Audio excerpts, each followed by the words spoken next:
La vie en Jésus-Christ n'est qu'une compassion en ce temps de carême. Jésus-Christ implore les actions de grâce pour tout un chacun. L'amour du prochain apportera sa mission dans la vie de tout homme, et la victoire de son règne apportera sa compassion autant de fois que nous vivrons. Ayons la foi, l'espérance et la puissance d'honneur de connaître sa mission et vivre selon les saintes Écritures. Permets-nous à recevoir aujourd'hui Notre-Dame de la Miséricorde, qui a tant prié pour tout un chacun pour la conversion de l'âme, et reconnaître ce chemin aujourd'hui que nous sommes des pauvres pécheurs.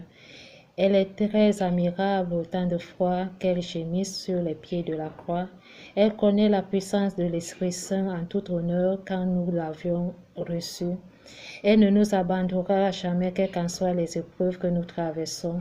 La victoire en elle, c'est de rencontrer ton ennemi et de l'embrasser, de connaître sa puissance, honneur à toi la perfection, de vivre dans la charité pour le pardon et vivre dans la l'allégresse pour la justice. À ce moment, il a prouvé le témoignage du prophète Moïse,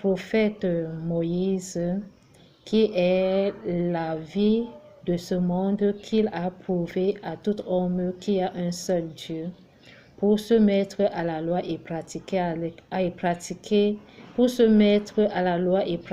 les commandements. Il a obtenu le tableau de la grâce en nous donnant les 10 commandements. Il apporte cette table d'honneur pour que vous croyiez à la bonne nouvelle. Il a révélé cela en exil de la compassion qui suis-je la Dame de Lourdes aujourd'hui. Il a prouvé au prophète Élie que la mission est une compassion, que tu honoreras ton père et ta mère et tu trouveras des longs jours sur la terre. Il a obtenu cette grâce pour exalter les hommes en nous donnant une protection divine qui est l'Annonciation.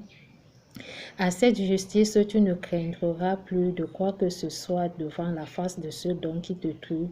Bûche sur cette impudicité qui apporte les tribulations au milieu de ce cœur.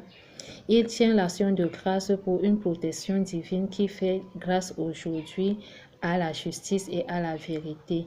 Tu es celui-là qu'il a sacrifié en honneur et en grâce pour mieux servir et rendre grâce à sa mission, de ne pas être ceux dont qui vivent dans les sacrifices du monde.